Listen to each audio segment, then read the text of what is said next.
I'm Reid, editor of the EdisonReport, and I'm honored to be here with Chuck Campagna with Amerlux. Chuck, welcome. Great to see you. Well, thank you for sitting down with me. Sure. And I've wanted to do this for years. So we are finally here we are. Finally doing it. And you have agreed, this is kind of a day in the life of Amerlux for me. I'm spending the day here. And you and your team have agreed that I get to talk to anybody I want. Absolutely. And I get to ask anything I want. Complete transparency. And you have no script. You have no idea what I'm going to ask. No. So here we are. Okay. First of all, let's start with Delta. Sure. Okay, why did the company sell to Delta, and what benefits has it brought?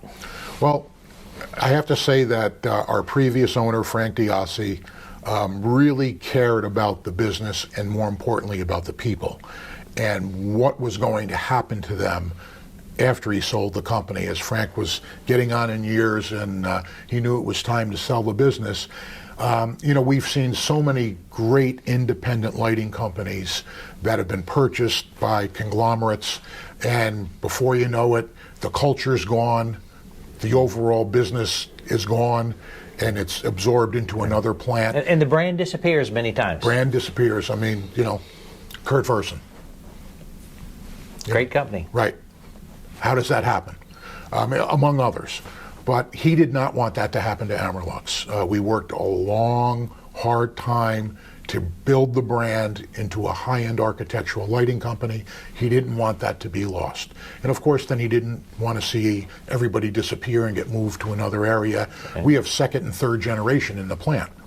Okay. So that meant a lot to him. So when we had a bunch of suitors, which of course were all of the conglomerates, this company, Delta Electronics from Taiwan, came in. And Randy, we literally knew within the first hour that they were here that they were the ones. Really? Interesting. Absolutely. Okay, so since they have been here, since they have invested, what have they done? I think the biggest change we've seen is we're on their email system and we're on their HR system. When they came in, they said, we're not going to change your culture. So that's it. We're not going to change, we don't know your business like you know your business. What we want, though, is we want to integrate lighting into all of the different building automation products that we have. That was the basis of it. Lighting is the common denominator in a building. Sure. It's from the perimeter of a building outside. It's in every hallway, in every office, in every stairwell, every bathroom, every conference room. So if you have systems that want to talk to each other, what better way to communicate than through the lighting? All right, let's go back. You mentioned second generation employees here, but you've been here 25 years. Yes, this is my 25th year. Let's talk a little bit about your history. Sure. So GE lamp guy. Yes. And then Light-A-Lear. Yes. And then here. Yes. Okay.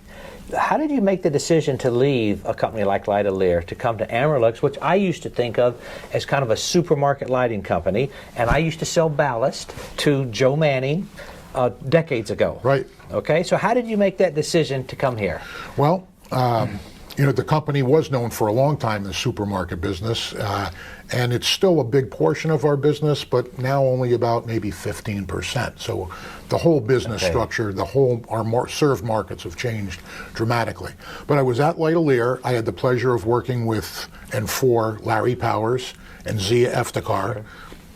Great people, learned a ton from them. But at the time, it was, you had Larry and you had Zia. They weren't going anywhere. Okay. And I had the opportunity, wasn't looking for the opportunity. I actually turned the opportunity down first. Oh, interesting. Yes, I turned it down, and then about 4 months later, Amerlux came back again and said, look, we want to take another shot at this. We haven't found the right person. We think you're the right person, and we came to terms, and it was a tough decision. I mean, I loved working for Larry and Zia, but it was time. And a few years later, Joe Manning joined you? Yes. Bill joined you? Bill Plageman, yes. Some of my salespeople, I've worked with Joe Manning since 1988. Okay, wow. Bill Plageman since about 1991. A couple of my salespeople have been with me over 20 years. Okay, well, that speaks volumes. Okay, so let's talk a little bit about the history. So here you are, you're joining this company 25 years ago, kind of a supermarket lighting, Yep. known for that. How did you decide, make the decision to expand? What markets did you go into first? Well, because the company cut its teeth in the supermarket business, so we were already retail based. And from my background at Light Lear Genlight, I ran the national account program there. And Okay. we grew that extremely quickly. As a matter of fact, we were the 800-pound gorilla within Light Lear at the time. Okay. So coming here, when I came here, it was about $10 million, and I think we had 38 employees. I remember coming home after my first couple of weeks saying to my wife, what did I do? Because I went from a company the size of GE Right. and Genlight to a small company. But it And you were was getting smaller. GE, Genlight, Right. Amerlux. significantly smaller at the time.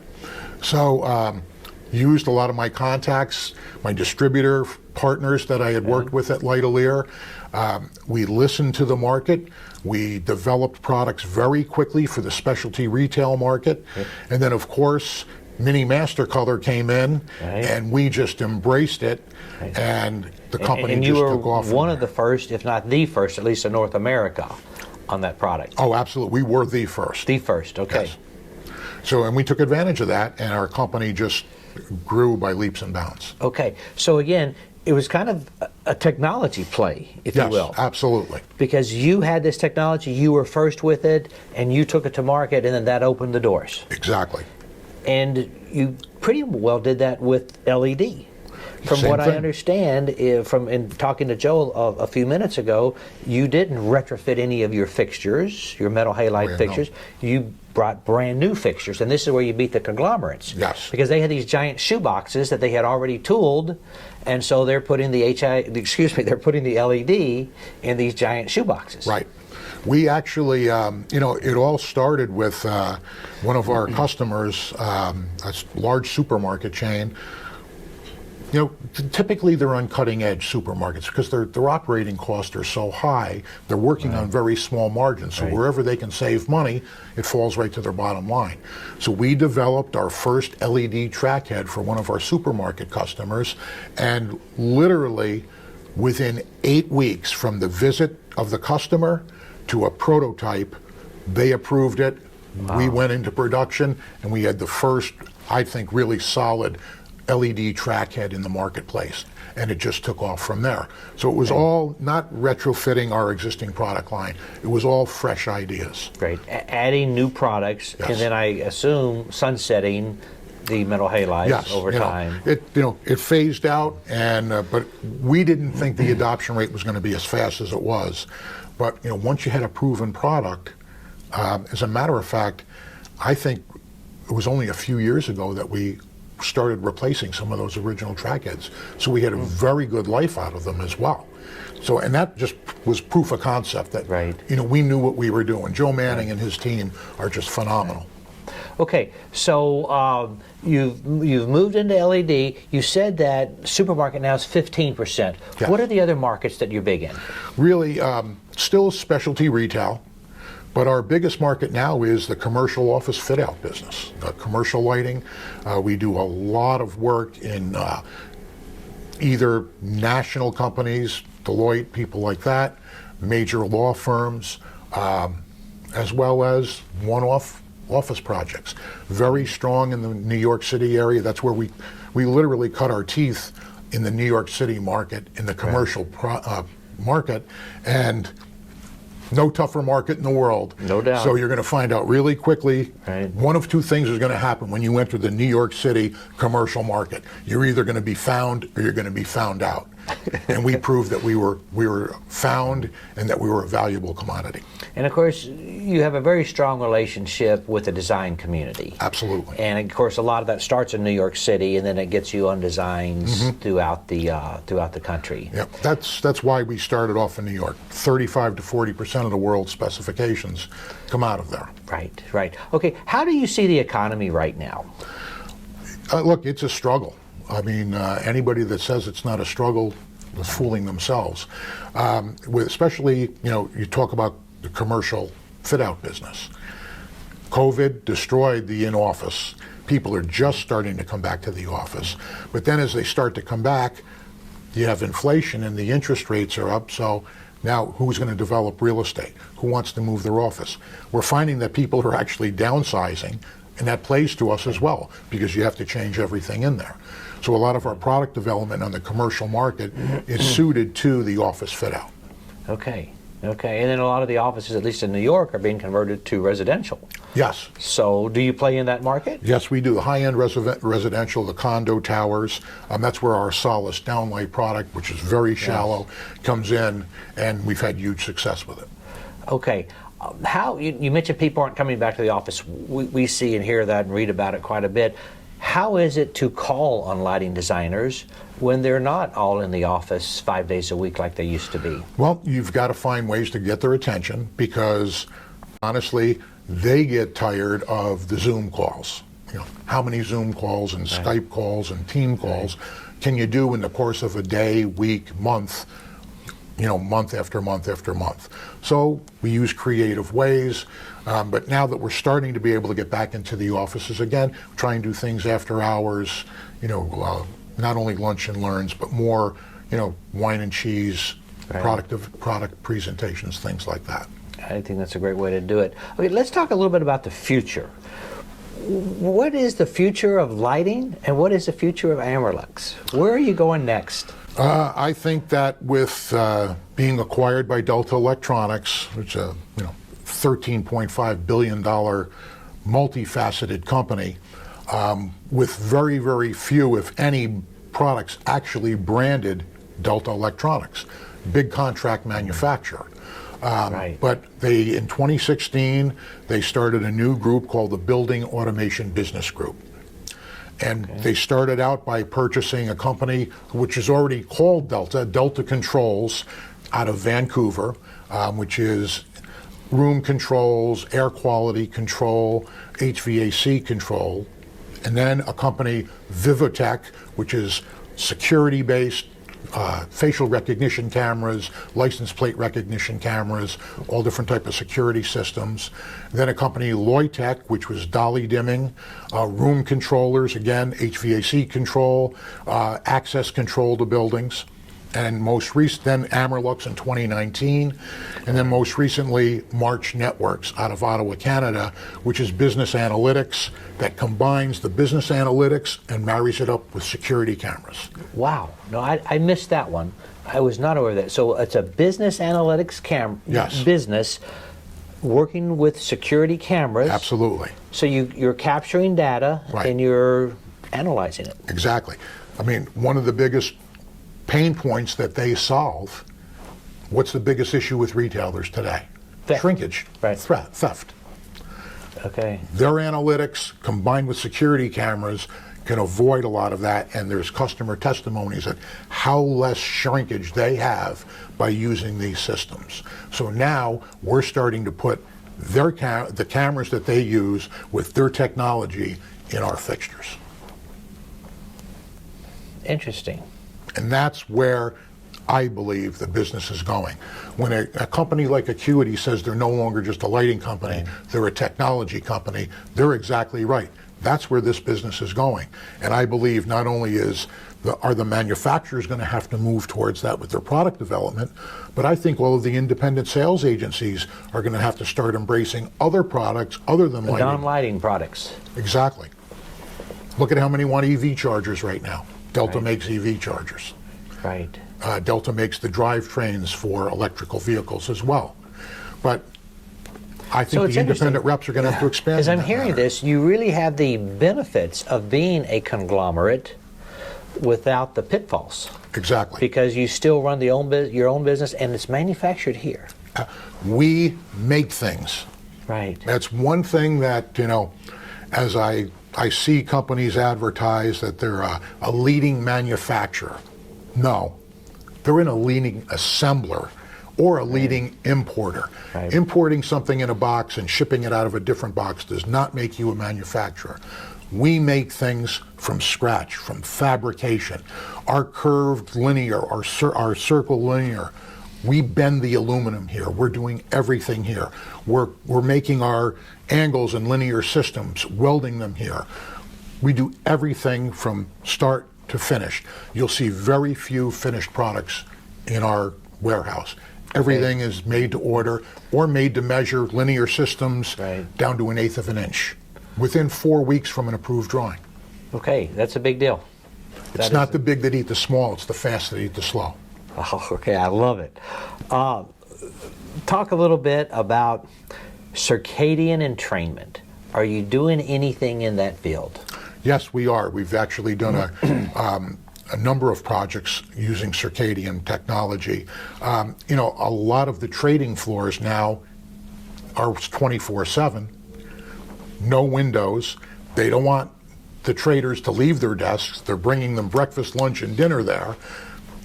How do you create an environment so that their circadian rhythm works, and that is going to be through the lighting. So we're seeing much more of that.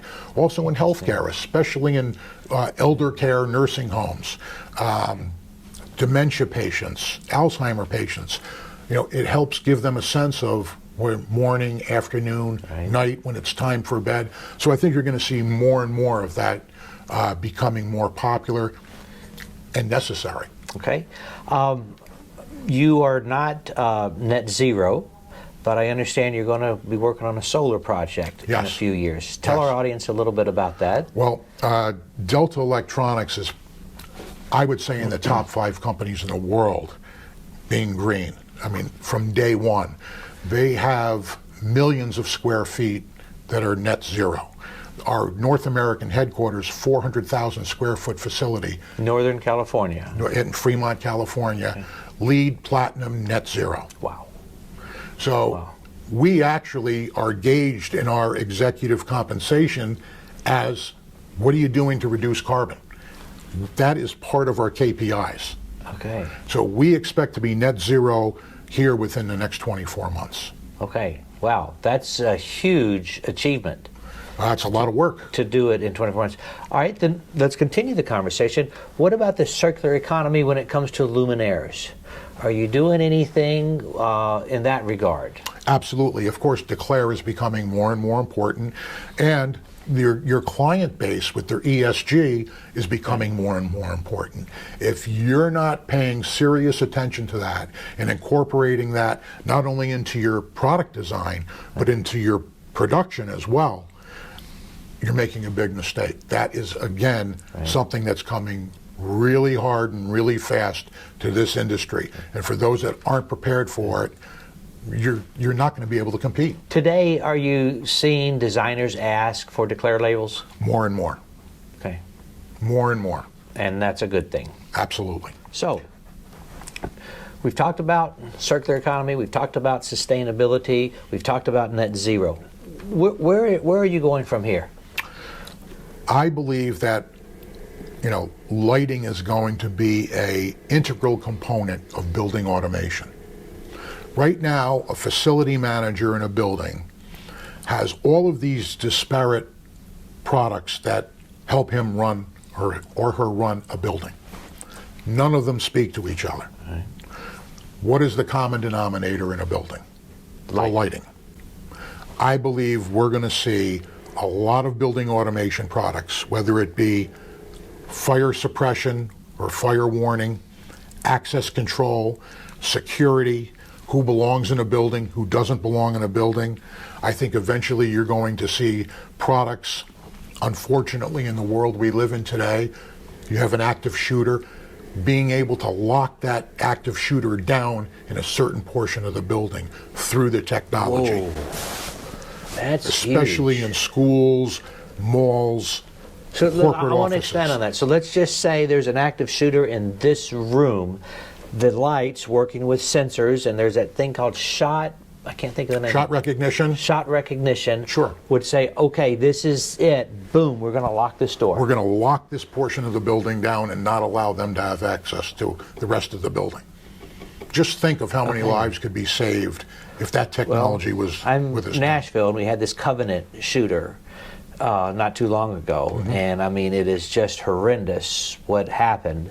And you know, there's video. They have video of the shooter entering the building with the assault weapon. Right. And what if the cameras could have recognized here's a assault weapon right now, boom, let's lock this down. Right.